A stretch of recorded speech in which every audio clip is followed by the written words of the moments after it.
आप तक ये खबर तो पहुंच चुकी होगी कि भारत का विदेशी मुद्रा भंडार 700 अरब डॉलर के आंकड़े को पार कर चुका है। लेकिन विदेशी मुद्रा भंडार के 700 अरब डॉलर तक के सफर को आप कितना जानते हैं? कौन से वो मुश्किल पड़ाव रहे और किस सरकार के कार्यकाल में विदेशी मुद्रा भंडार सबसे ज्यादा बढ़ा है?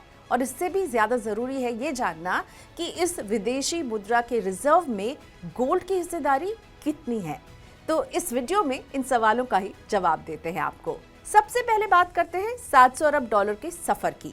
लेकिन उससे पहले वो दौर भी याद करना जरूरी है जब भारत को विदेशी मुद्रा भंडार के लिए इंटरनेशनल मॉनेटरी फंड यानी IMF से कर्ज लेना पड़ता था, ठीक उसी तरह जैसे आजकल पाकिस्तान ले रहा है।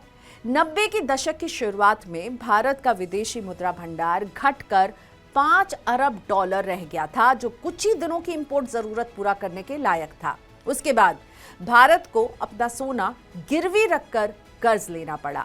फिर केंद्र में सरकार बदलने के साथ आर्थिक उदारीकरण शुरू हुआ, अर्थव्यवस्था गति पकड़ने लगी और अगले एक दशक में विदेशी मुद्रा भंडार तेजी से 100 अरब डॉलर की तरफ बढ़ गया। फरवरी 2002 वो साल रहा जब विदेशी मुद्रा भंडार 50 अरब डॉलर तक पहुंचा था, जो दिसंबर 2003 में बढ़कर 100 अरब डॉलर हो गया। इसके बाद 100 अरब डॉलर से 200 अरब डॉलर का सफर तय करने में इसे 3 साल से ज्यादा वक्त लग गए।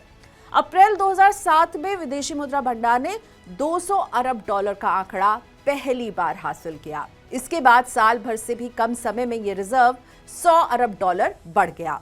फरवरी 2008 में ये रिजर्व 300 अरब डॉलर तक पहुंच चुका था, लेकिन 300 अरब डॉलर से 400 अरब डॉलर का सफर तय करने में लगभग एक दशक का समय लग गया। सितंबर 2017 में विदेशी मुद्रा भंडार पहली बार 400 अरब डॉलर पहुंचा। इसके बाद जून 2020 में ये 500 अरब डॉलर पर पहुंचा, फिर जून 2021 में 600 अरब डॉलर और अब अक्टूबर 2024 में 700 अरब डॉलर का आंकड़ा पार हुआ है। रिजर्व बैंक के इन आंकड़ों से पता चलता है कि केंद्र की मौजूदा सरकार के कार्यकाल में विदेशी मुद्रा भंडार में सबसे ज्यादा बढ़ोतरी हुई है। मौजूदा सरकार का पहला कार्यकाल मई 2014 में शुरू हुआ था। उस समय देश का विदेशी मुद्रा भंडार 312 अरब डॉलर था और तब से लेकर अब तक ये लगभग 400 अरब डॉलर बढ़ चुका है। अपने विदेशी मुद्रा भंडार को ज्यादा मजबूत बनाने के लिए रिजर्व बैंक पिछले कुछ सालों से रणनीति में बदलाव भी कर रहा है और फॉरेक्स में गोल्ड की हिस्सेदारी बढ़ाई है। गोल्ड का भाव बढ़ने की वजह से यह रणनीति सफल भी साबित हुई है। रिजर्व बैंक ने 2009 में अपने रिजर्व के लिए एक मुश्त 200 टन सोना खरीदा था। उस समय गोल्ड की कीमत लगभग 6.7 अरब डॉलर थी। इसके बाद रिजर्व बैंक ने अपने रिजर्व के लिए गोल्ड की खरीद और बढ़ाई। साथ में गोल्ड का भाव भी बढ़ता रहा और ऐसे में रिजर्व बैंक के विदेशी मुद्रा भंडार में गोल्ड की हिस्सेदारी बढ़ती रही। मौजूदा समय में रिजर्व बैंक के 704 अरब डॉलर के विदेशी मुद्रा भंडार में 65 अरब डॉलर से ज्यादा की हिस्सेदारी गोल्ड की है।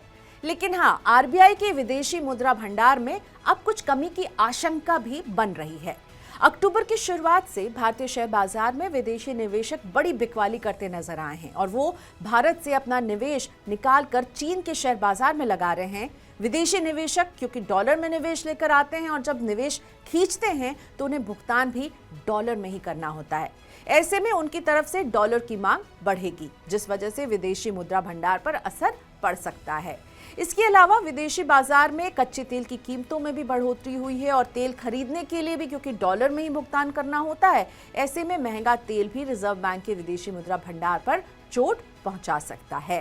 तो आने वाले समय में हम विदेशी मुद्रा भंडार में कुछ संकट के बादल तो जरूर देख रहे हैं, लेकिन अभी अक्टूबर 2024 तो जरूर सेलिब्रेट करने वाला महीना है, क्योंकि रिकॉर्ड लेवल पर विदेशी मुद्रा भंडार पहुंच चुका है।